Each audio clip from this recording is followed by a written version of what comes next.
Hi guys, today we're going to talk about annotating a poem, which you may have done in the past. So it's really just a refresher on the vocab that you need to annotate, and then we're going to look at how to actually exercise this skill. So the first vocabulary term we need to look at is annotation. This is a process which involves taking notes about text that is important or stands out. This note-taking skill helps us better analyze and understand literature. Well, what is analyzing? To analyze means to closely examine a text or artifact so as to understand it better or interpret its meaning. Later on, we're going to talk about mood and tone, and sometimes these are confused quite a bit, so I want to differentiate between the two. Mood is the overall feeling or emotion given off by the poem. The mood is how the poem makes me feel. You can think of it as me equals mood. The two M's there, me equals mood. Now, the tone is the feeling the author of the text has towards the subject of the poem. The tone is the writer's attitude about the subject. So if we're talking about, for example, some poem, and the mood it gives off, it's very romantic, it's very sweet and sentimental. So the tone is what the author feels about the subject. So perhaps the tone is very loving or considerate and caring. That's how the author feels about the subject. Now, the big reason why we annotate and why we analyze poetry or anything for that matter is to get at the theme or the overarching message of the subject. So, the overarching message or the big idea expressed within the text is the theme. The theme usually reveals a universal concept or belief regarding humanity and life.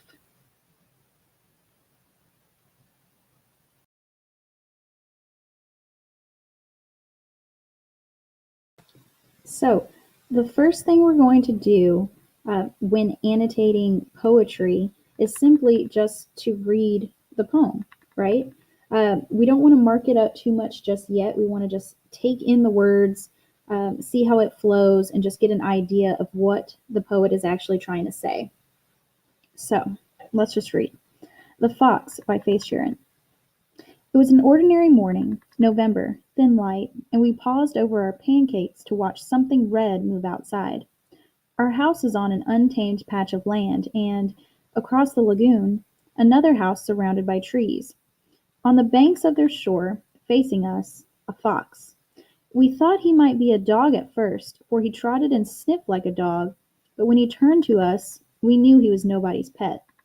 His face was arranged like a child's face, playful, dainty, and his eyes were liquid and wild. He stood for a while, looking out, as if he could see us in our pajamas, then found a patch of sand beneath a tree and turned himself into a circle of fur, his head tucked into his tail. It was awful to watch him sleep, exposed, tiny, his eyes closed. How can any animal be safe enough to rest? But while I washed our dishes, he woke again, yawned, and ran, away to the places only foxes know. My God, I was tired of being a person. Even now his tail gestures to me across the disapproving lagoon. All right, so we've read it once.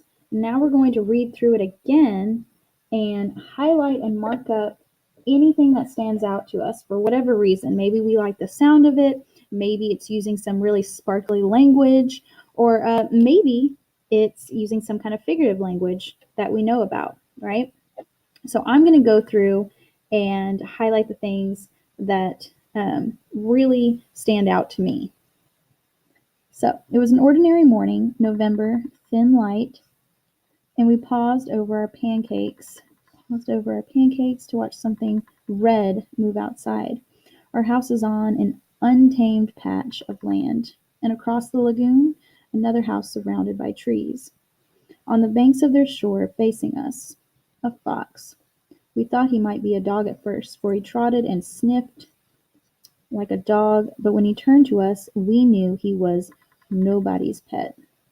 His face was arranged like a child's face, playful, dainty, and his eyes were liquid and wild. He stood for a while looking out, as if he could see us in our pajamas, then found a patch of sand beneath a tree and turned himself into a circle of fur, his head tucked into his tail. It was awful to watch him sleep, exposed. Tiny, his eyes closed. How can any animal be safe enough to rest? I like that question. But while I washed our dishes, he woke again, yawned, and ran, away to the places only foxes know. My God, I was tired of being a person.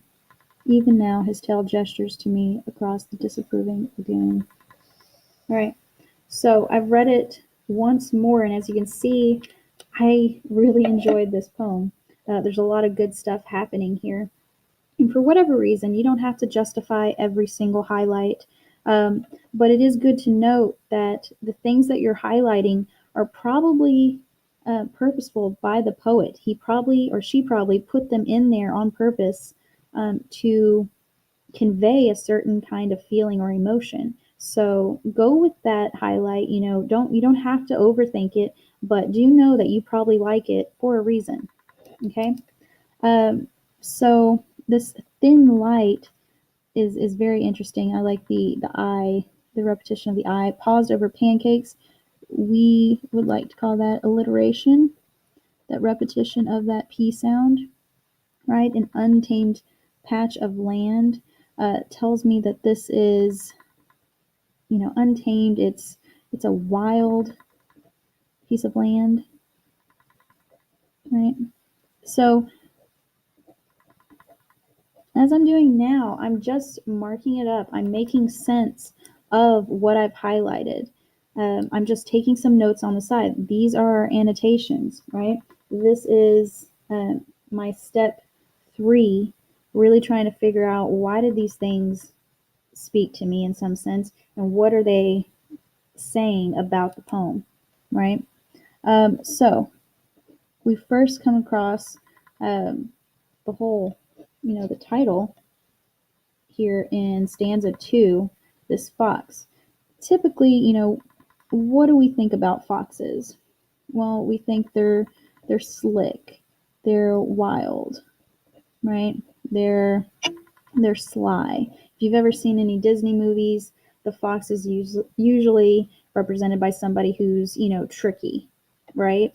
So we see the same animal here, someone who can't be tamed. Let's see what else we have. He trotted and sniffed. I just love those double consonant sounds there. Like a dog, but when he turned to us, we knew he was nobody's pet. I think that is something I'm going to highlight again because I just think that's such an interesting phrase. I mean, what does it mean to be a pet? Well, a pet is tamed, right? It's an animal that's been domesticated.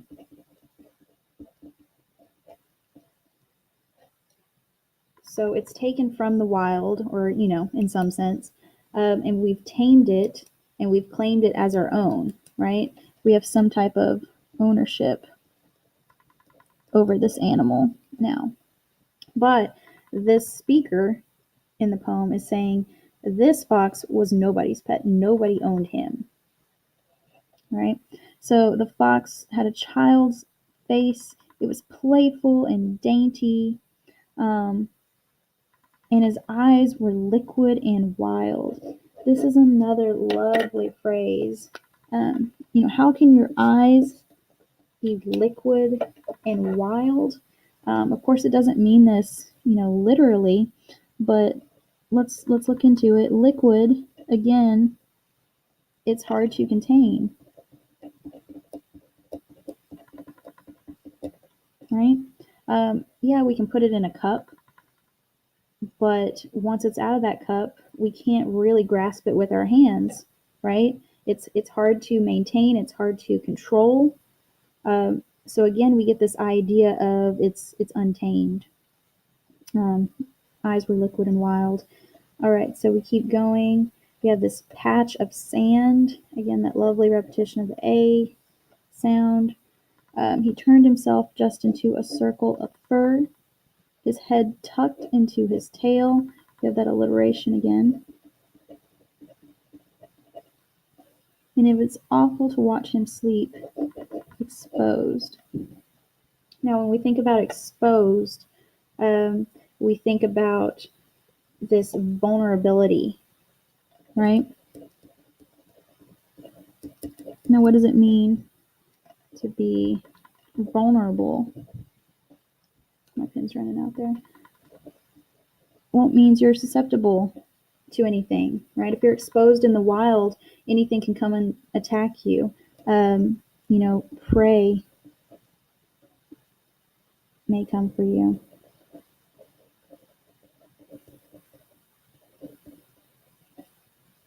So he's exposed to the wild, and yet this fox takes a nap, right? Even though he's exposed to the climate, the weather, and prey that may attack him, he takes a nap, right? And the speaker says it was awful to watch him. Does the speaker mean that it was bad to watch him? No, but it was almost, it was concerning in a sense, right? Maybe he was anxious watching him so exposed. All right. And then he fulfills this, what we've been talking about with this question: how can any animal be safe enough to rest? If they're always running, they're always out in the wild with predators always on the loose, how can they feel safe enough to pause for any moment, right? So the speaker is really contemplating this idea. What I love here right after that is, while I washed our dishes. This is a great juxtaposition, which means something side by side is happening that we really need to look at. We have this idea of the wild. How can you be safe enough to rest? Well, I washed our dishes. It's very wild versus, home versus domestication, right? It's very interesting how he puts those back to back there. So when the fox woke again, yawned, and ran away to the places only foxes know, again, out to the wild. Then we get this really blanketed statement that comes out of nowhere, just shifts the entire poem, right? My God, I was tired of being a person. This is a complete shift from what we've been talking about. We finally hear, I'm going to emphasize this as much as possible. We finally hear the speaker talk about herself or himself. My God, I was tired of being a person. And we see some insight into how they feel about seeing this fox in the wild, right? Even now his tail gestures to me across the disapproving lagoon. And we get this sense that nature is even being personified here, right? And we know personification is when you give qualities to something that does not have human qualities. All right. So we've looked through our poem. You can see I've made lots of notes, lots of annotations, and that's just me working through it, interpreting it on my own, right? Now, step 4, we want to keep digging into this, and we want to look at the mood and then the tone, right? Now remember, the mood is how it made me feel. how is the author, the poet, conveying this information, and how is it making me feel? For a little bit, it's making me have this feeling of, like this wanderlust, which, this desire for freedom.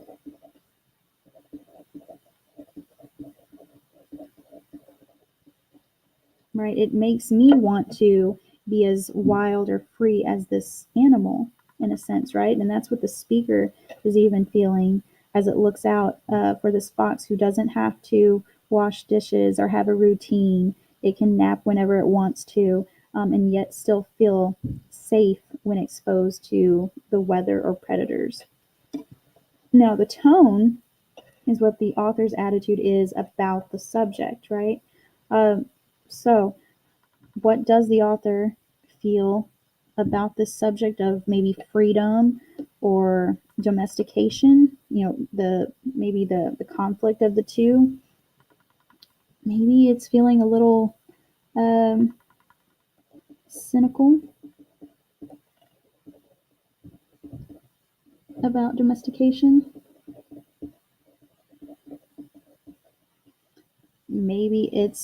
Maybe this author is yearning for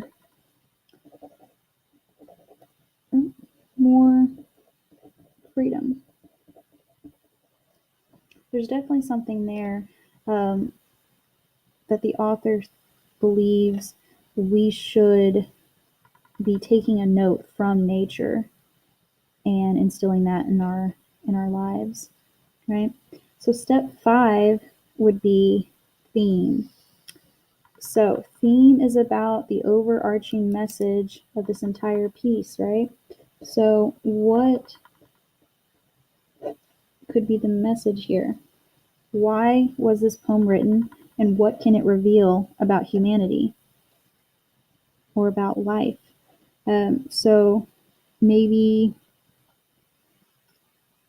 Shearin conveys that humanity sincerely seeks